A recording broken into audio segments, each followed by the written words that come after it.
सफलता फिर से मिल सकती है, पर माँ पिता का समय नहीं। ऋण मुक्ति की दहलीज।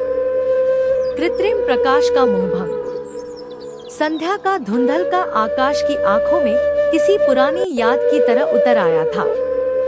पश्चिम की लाली एक मौन वेदना की भांति धीरे धीरे क्षितिज के सागर में विलीन हो रही थी।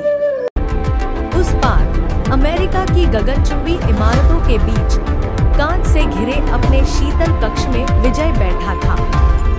वह आधुनिक युग का विजेता था, सफलता का पर्याय, तकनीक का जन्मदाता और करोड़ों का स्वामी। बाहर न्यूयॉर्क की सड़कों पर चकाचौंध थी, पर विजय के भीतर एक अनाम अंधेरा पसर रहा था। उसे रह रहकर माँ की वह फटी हुई साड़ी याद आती, जिसे उन्होंने वर्षों तक इसलिए नहीं बदला ताकि बेटे की कॉलेज की फीस समय पर जा सके। उसे पिता के वे बेवाई फटे पैर याद आते, जो खेतों की तपती मिट्टी में सिर्फ इसलिए जलते रहे ताकि विजय का भविष्य वातानुकूलित कमरों में सुरक्षित रहे। देर रात जब कृत्रिम रोशनी भी फीकी पड़ने लगती, तब सन्नाटे को चीरकर एक मृदुल स्वर गूंजता, बेटा थक गए हो क्या? वह माँ का वात्सल्य था, जो 7 समंदर पार भी विजय के माथे को सहला जाता। तभी करोड़ों के निर्णयों के बीच उलझे उसके स्मार्टफोन पर एक कंपन हुआ।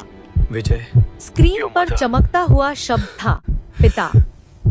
विजय ने एक पल के लिए देखा और टालना चाहा, पर हृदय का तर्क मस्तिष्क से प्रबल निकला। फोन उठाते ही वहां से जो स्वर आया, वह किसी पुराने वटवृक्ष की चरमराती शाखों जैसा कातर था। विजय, तुम्हारी माँ। अचानक वे शब्द नहीं थे, एक वज्रपात था। विजय उस शिखर से गिर पड़ा था जिसे उसने बड़ी मेहनत से बनाया था।